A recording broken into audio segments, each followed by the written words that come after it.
जब सास ने खा ली हंसने वाली दवा। कुसुम अपनी बहू सुरभि और बेटे ऋतिक के साथ रहती थी। कुसुम के पति सुरेश काम के सिलसिले में अक्सर शहर से बाहर ही रहते थे। एक दिन वो अपने घर आए और कुसुम के लिए बहुत सारी दवा लेकर आए। भाग्यवान, कहाँ हो तुम? अरे आ गए आप। इस बार बहुत दिनों में आए और मैंने आपको जो घुटनों के दर्द की दवाई लाने के लिए कहा था वो तो लाए हैं ना आप? हाँ, तुमने जो भी कहा था वो सारी चीजें ले आया हूँ। बस अब एक गिलास पानी तो पिला दो। सुरभि, एक गिलास पानी तो लाना। सुरभि जल्दी से पानी लेकर आती है। सुरेश सुरभि के सर पर हाथ रखता है और उसका हालचाल पूछता है। बहू, ये तुम्हारी सास के लिए मैं कुछ दवाई लाया था। तुम देख लो ये दवा।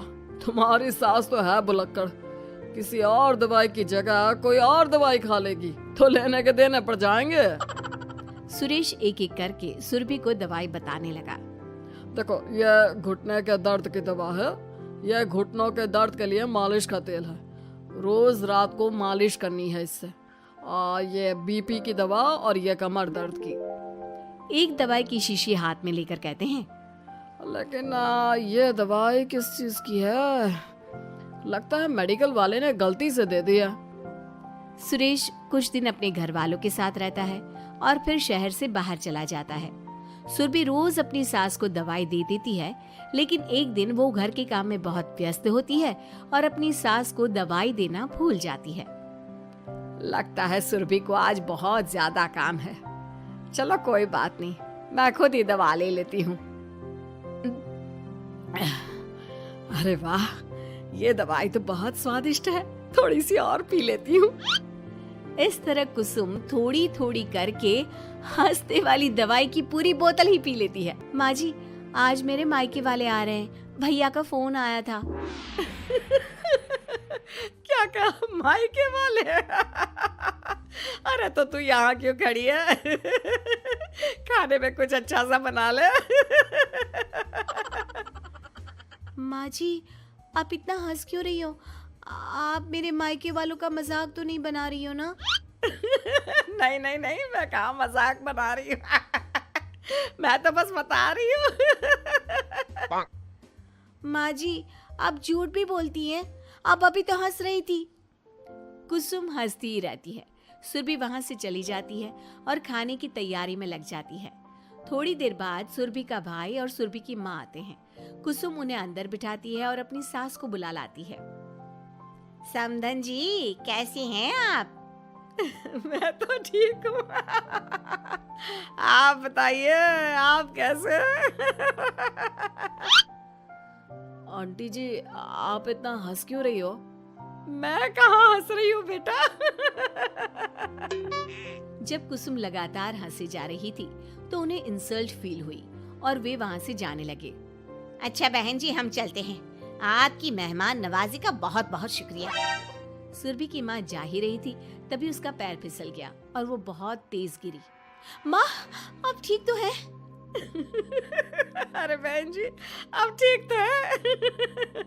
आपको चोट तो नहीं लगी ना? आप मुझसे पूछ रही हैं या मेरा मजाक उड़ा रही हैं? बहन जी, पहले तो आप इतनी बदतमीज नहीं थी, लेकिन अब क्या हो गया है आपको? माँ, आप ठीक तो है ना? अंदर चलिए, मेरे कमरे में आराम कर लीजिए। नहीं सुरभि, हम जा रहे हैं। हमें अपना मजाक और उड़वाने का शौक नहीं है। और सुरभि, तुम अपनी सास का इलाज कराओ। इस तरह सुरभि के मायके वाले चले गए तो सुरभि का गुस्सा चौथे आसमान पर था।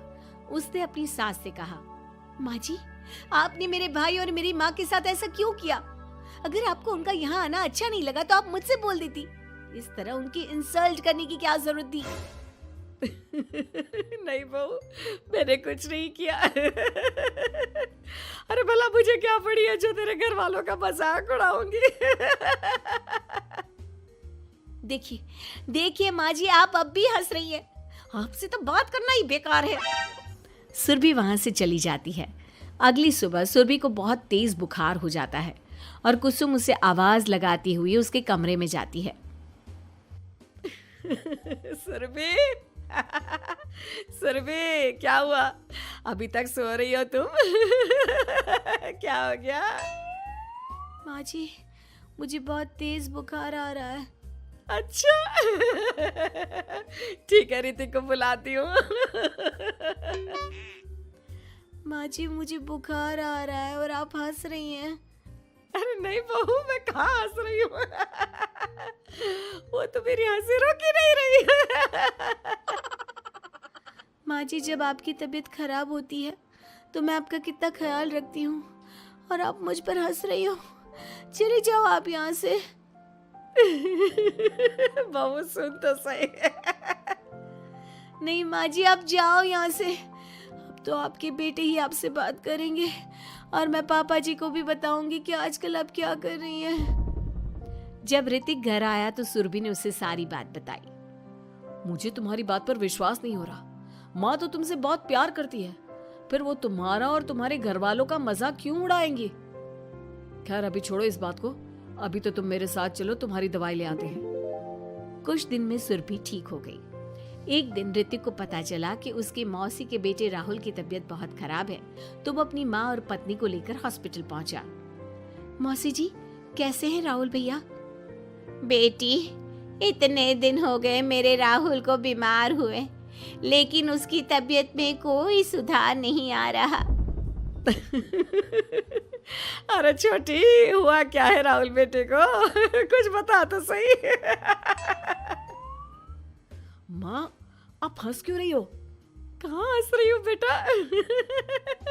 मैं तो अपनी बहन के बेटे के लिए परेशान हूँ। माँ, ये क्या तरीका है? रहने दे बेटा, ये तो मैंने सुना था कि मुसीबत में साया भी साथ छोड़कर चला जाता है। आज मैंने देख भी लिया। अरे नहीं बहन,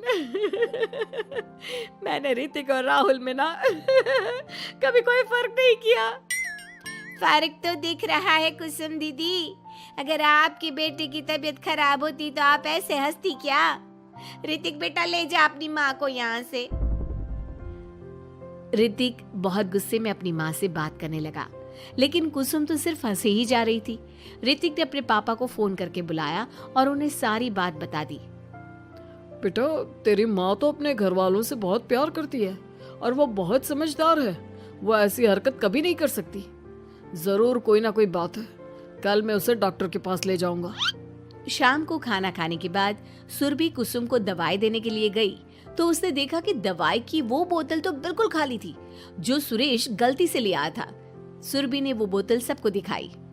अरे, ये दवाई तो गलती से आ गई थी और मुझे तो पता भी नहीं कि ये किस मर्ज की दवाई है। कुसुम, क्या तुमने ये दवाई पी थी? हाँ जी, एक दिन जब वो काम में लगी थी ना, तो मैंने ये दवाई पी कर देखी थी। मुझे दवाई बहुत स्वादिष्ट लगी तो मैंने सारी पी ली। माँ, आपको दवाई स्वादिष्ट लगी? अरे आप भी बच्चों जैसी बात करती हो। ऐसे कोई भी दवाई नहीं पीनी चाहिए, इससे कोई बड़ा नुकसान भी हो सकता है। मैं अभी डॉक्टर से पूछ कर आता हूँ। ऋतिक डॉक्टर के पास गया और कुछ देर में वापस घर आकर सबको बताया। माँ ने जो ये दवाई खाई है ना, ये हंसने वाली दवाई है और माँ ने एक साथ बहुत मात्रा में दवाई खाई है, तो इसका असर थोड़े समय तक तो रहेगा। उसके बाद माँ बिल्कुल ठीक हो जाएगी। अच्छा हुआ जो तू डॉक्टर से पूछ कर आया, नहीं तो हंसते हंसते मेरा पेट ही दुख गया है। तुम जब तक पूरी तरह ठीक नहीं हो जाती घर पर ही रहना, और घर पर कोई मेहमान आए तो उससे बात मत करना। आप ठीक कह रहे हो, मैं ऐसा ही करूंगी।